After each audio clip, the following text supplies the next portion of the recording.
In this video, I'm going to share with you 8 of the biggest presentation mistakes that might be ruining your credibility as a speaker. My name is Ed. I work with professionals and business owners, helping them to pitch, present, and speak in public. And by eliminating these 8 big mistakes, you are going to be able to start speaking up with more confidence, more credibility, and more charisma too. Let's jump in. Number 1, speaking too quickly or slowly. The average words per minute is somewhere between 100 and 160. Any faster than that and you'll start to sound like an overexcited auctioneer in the next team meeting. Any slower than that and you might start to sound a little bit like a sleep hypnosis track. Now, the trouble with speaking too fast is how it's interpreted by our audience. People will often assume that you are either underprepared, lacking confidence, or worse still, actively trying to be deceptive by speaking a million miles a minute like some kind of dodgy car salesman. But at the same time, if we speak too slowly, we risk people becoming disengaged, distracted, or even worse, starting to wonder whether we ourselves are just a bit slow. So ultimately, we're aiming for a situation where you are always in control of how fast or slow you are speaking, and that you're able to adapt it to fit the scenario, so that when you want to make it more exciting and more passionate, you can speed things up, and when you want to make it more serious or you're going over something that requires more explanation, you can take your foot off the gas and slow things down. Number 2, overcomplicated slides. If your PowerPoint presentation looks like NASA's next moon launch mission, then Houston, we have a problem. Audiences like to digest one idea and one point at a time. If you've got too much going on, then what tends to happen is I'm trying to listen to what you're saying, but I'm also trying to read those bullet points and figure out what that graph is, and it just becomes very difficult to follow along. So what you want to do is make sure that the entire audience moves with you together at the same pace. Everyone is thinking about the same things, watching the same slides, reading the same bit of information, listening to your voice in line as you go through, so we're all on the same page. Think of it a little bit like going to a fine dining restaurant. The chef serves up everyone the same plate of deliciously curated food, one at a time, so everyone tries it and gets the experience, and then the next one comes, and then the next one comes. Rather than some kind of crazy all-you-can-eat buffet where everyone just slops what they want on their plates and goes and sits down, and it's just a bit chaotic. So the next time you're delivering a presentation and you have slides, think of it like this Michelin star experience. You are there to guide everyone along, and you're going to feed them the information one slide at a time. Number 3, apologizing to your audience. So the thing is, mistakes will always happen. Your clicker will stop working, your slides will get confused, and you might just completely go blank and forget where you are. But if you spend too much time becoming overly apologetic about that mistake, all you're doing is ensuring that the audience spends even longer thinking about what you just did wrong rather than the message you are trying to get across to them. So don't dwell on it, don't draw any more attention than needs to be, don't necessarily even apologize. Just simply either move on entirely without making a fuss, make a little joke about it if you can and use a bit of self-deprecating humor, but otherwise be like a royal, never apologize, never explain. Number 4, avoiding eye contact. A lot of people struggle with eye contact, and I get it, it can be quite daunting. But actually, when you have a whole audience, it makes it much easier, because rather than having to hold eye contact down the same barrel of the gun with one person for the entire time, you can share your eye contact around the room. And in doing so, you're going to make a connection with all of these different people. You're going to make everyone feel included, everyone felt spoken to, everyone felt like you were having a conversation directly with them. And whether you're trying to pitch, present, inspire people, that is going to make your life much easier, because when you connect with people, they listen, they are engaged, and they will take on board what you are trying to say.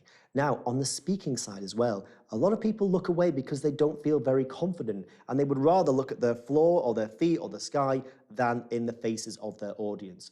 But just like in a scary film where the monster that you can't see is even scarier, the same thing happens. When you don't look at your audience, your imagination plays an even worse picture in your mind that everyone is angry or upset or completely bored. And so it just makes the whole situation even worse. Far better to go into the speaking scenario with the intention of trying to make eye contact and therefore a connection with every single person in the room. If you do that, it will pull out your focus from yourself onto your audience, which is exactly where it should be.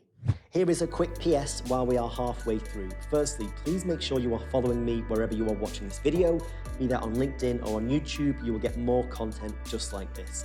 Secondly, if you would like to step up as a charismatic and confident speaker in your niche, head to projectcharisma.com, and there you can find more information about my coaching packages, my one-day masterclass, and my team training.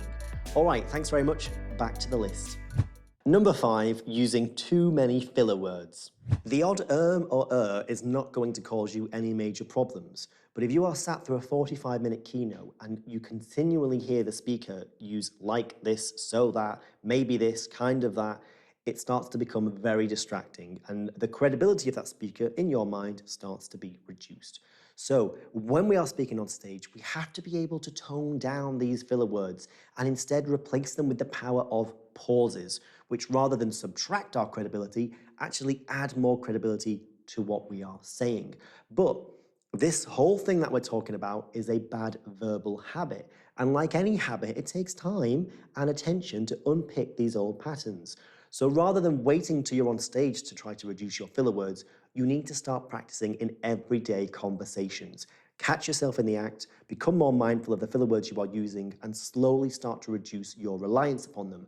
With time and with practice, you will be able to use them less, and then when you step on stage to speak professionally, you will sound infinitely more articulate, clear, and confident. Number 6, folding under questioning. So look, if your presentation has done its job, then it should have elicited some kind of emotional response. People should be feeling something after they have heard you speak. Now, ideally, those emotions are in the positive side of the scale. People feeling excited, inspired, passionate about what you have just said. But there might also be people on the other end of the spectrum who are feeling worried, insecure, or even challenged by what you have said on stage. Your job as the speaker, though, is to take all of that feedback in a way that is very accepting and graceful. And rather than becoming defensive or feeling like you yourself are under attack and you have to parry back people's blows and questions or defend your own ego and your own authority, I want you to do 2 things.